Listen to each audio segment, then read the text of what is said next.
All right, welcome back everyone to This Week at the Chamber. Happy Easter.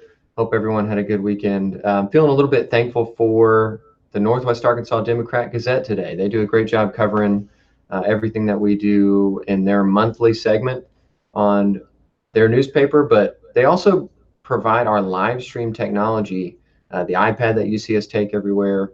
Um, Feeling very thankful. So with the big week that we had last week, we wanted to give you a week in review, a little highlight reel, and just say thank you to the Northwest Arkansas And Democratic Senate. it was a big week. Yeah, it was. So here it is.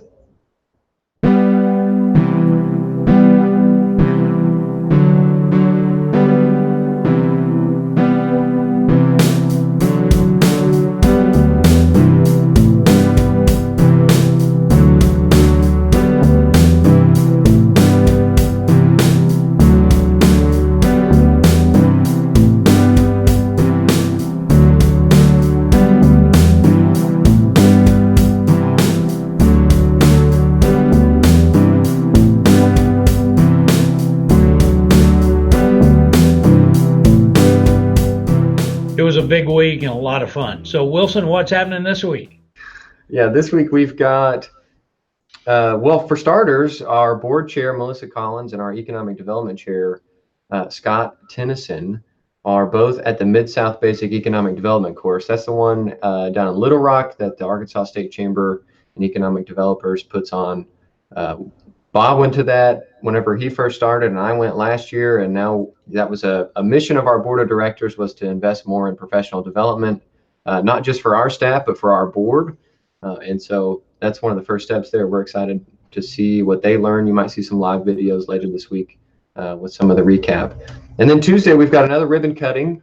Actually, April has a lot of ribbon cuttings and groundbreakings and public events. So we're getting back to it. But tomorrow's is at JJ's Buffalo Bar and Grill. You might have seen them down Highway 7 South. And excited for that. And then Thursday, Bob. We've got Senator John Bozeman. U.S. Senator John Bozeman is going to be with us on Thursday morning for a by invitation to investors only, Eggs and Issues. And we're pleased that Boone County Farm Bureau is sponsoring our spring Eggs and Issues with Senator Bozeman. If you would like to attend, please give us a call here at the Chamber, and we'll be happy to get you registered. And then on Friday, we've got a great update from Tara Box. Tara is the owner of Countryside Assisted Living, the new facility that's under construction on Gibson Road, and we're excited to learn more about how that construction progresses and look for some possible opening dates. That's right. And not this week, but actually next weekend, right? We talked about the Balloon Fest when Matt was on a couple of weeks ago. We've also had some development with our local airport, and Judy McCutcheon is here to tell us a little bit about maybe the new schedule, talking about the fly-in and everything going on with the Balloon Fest in a couple weeks, and just some of the development there. So here's Judy right after we recognize some investors who are celebrating some major milestones this year, or this month, excuse me. Oh, just go to the clip.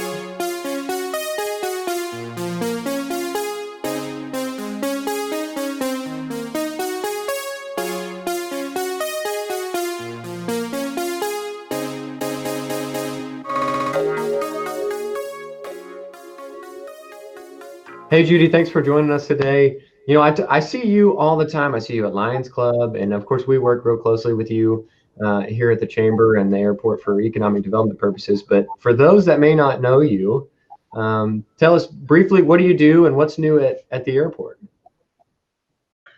I am the airport manager. I've ran the airport for nearly 30 years now.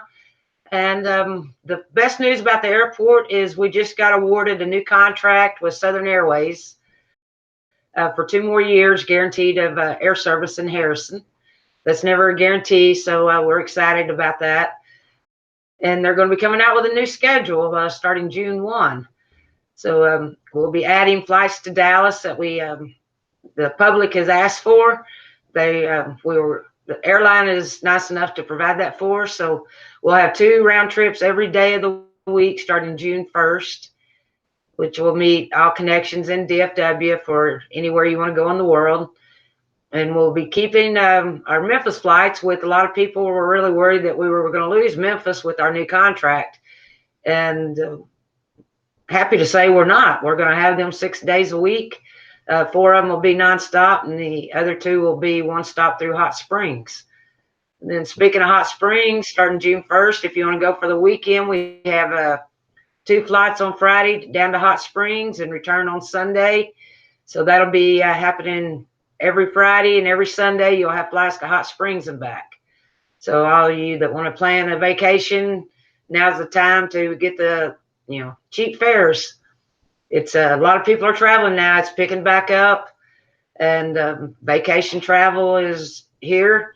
So get online at www.iflysouthern.com and get the low fares of as low as $39 each way. Nice. Nice. Yeah, I've taken a couple of flights there from HRO, and I think, people I think typically think they have to go to Fayetteville or Branson or Springfield or somewhere else to fly out. But my gosh, whenever I pulled up, I left my house and within 10 minutes I'm at the airport. And then that was nice, but really on the way home at the end was being able to get in my car and know that I'm 7 or 8 minutes or 10 minutes from the house was incredible. So I can't say enough good things. And whenever we sit in on these economic development talks, airport's a big deal. Having an airport here in a community our size is very important. So many towns, communities would love to have air service that we have, and not many do. Mountain Home has wanted air service for many years, and we're fortunate to have that. And it's a use it or lose it situation. And we've been very fortunate that our community has really been behind our airport and travel and use it. And they'll be really surprised. We have joint fare agreements with American Airlines through Dallas, and you can get online at American's website and book all the way to Harrison to wherever you want to go, whether it be Los Angeles, New York. You can book, and with one ticket, you don't have to try to make connections. And so we try to make it easy for you. We have free parking. We have no TSA. So it's super convenient. Yeah, we love it. And it's my understanding that it's growing, right? There's a new project going on with some hangar additions. Is that right? We do. We've had a lot of people ask about that, so I'm glad to talk about it. This project started in 2019, so it hasn't been a fast project, but we have a 22,000 square foot apron for aircraft parking, but we didn't have any way to develop that area as just flat ground. And so we built a new road with a gate by the old state police building that comes up to that new ramp, and ran water and all utilities up to it. And our target market for that is to get corporate business aviation, corporate aviation or business aviation like avionics shop or something like that. We really want to develop that north end, as our business and corporate area, and keep our general aviation on the south end if it works out. But that's pretty much, it's not a hangars that we're planning on building anytime soon. There's really no funds or grants for that right now, but it's land developed for the company or individual to build their own hangar and lease the land from the airport. That's similar to what FedEx has a hangar on the grounds right now that they built themselves, and they lease the land underneath it. And that's what we're looking for, something like that. And we just wanted to develop it more and run, all the utilities up to make it financially feasible for, anybody interested in that to be able to build. So it's a good area that can hold, 5 real good size hangars, and we're really excited about the future for that. Yeah, that's great. And we've seen a lot of dirt moving kind of right around that area. People were asking what's going on at the airport. So there you go. Now we're talking right. about it. We're getting to where this project wouldn't be possible if we hadn't had the college's cooperation. The college heavy equipment class provided all in-kind services to the airport. So they pretty much moved all the dirt for us to be able to do our matching grant. So they provided about $80,000 in in-kind services to the airport. by doing the work they did to make this possible. So our relationship with the college, and they've done other projects out here as well. And Chad Hathaway and his group have been just great to work with to be able to help us improve and expand our airport. Wow. Yeah, that's really great. Gosh, I learned something new. I didn't even know that. So that's really cool. What else should we talk about? Balloon Fest. Balloon Fest is coming up. We've got the fly-in and all of the festivities, April 16, 17, 18, right? We do. It's going to be an exciting weekend. Record number of balloons. Biggest balloon festival in the state of Arkansas that I know of ever, with 40 balloons registered. So it'll be a good time, weather permitting. Let's all keep our fingers crossed on that.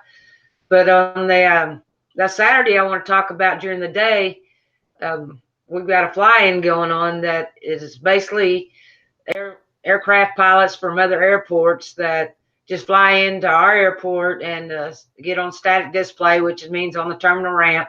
And they'll be available for people to walk around and look at their planes out on the ramp, get pictures with the pilots, get pictures with the airplanes, kind of like a field trip for kids. Yeah. The kids can get a picture made, whatever they want. So it's a good time to just get out and look at the different type of airplanes, the small general aviation. And then FedEx will also have their jet out on the ramp for people to look at. And Airyback have their helicopter here. So it'll be a good time during the day on Saturday just to get familiar with different airplanes and see them. And then we've got numerous kids events going on all day Saturday and Saturday evening. So it's a great family atmosphere. And I'd be remiss to say Friday night with the balloon glow that you're going to see 40 balloons going up in there. We also have the Honky Tonk Renegades on concert, which is free. So bring your lawn chairs out, enjoy the music, and watch the balloon glow. It'll be a great time. That's great. That's great. I feel like I see more and more not residential, but recreational pilots and activity going on in our area. I think the Buffalo Outdoor Center was talking about how they put in like a dirt runway or something like that. So people are doing stuff all in our area. So it's really cool seeing we're showing off aviation and it's right here in Harrison. So it really is. I mean, we have 53 planes based right here at our airport, and we've got 19 people on a waiting list for a hangar that we don't have for them today. Wow. So, I mean, general aviation is growing. It's always been there. It's always been active, and we're excited about the future of our airport because general aviation is the backbone of our airport. I love it. I love it. Judy, thanks for joining us today, and thanks for everything you do there at the airport. Well, thank you for having me, Wilson. I enjoyed it.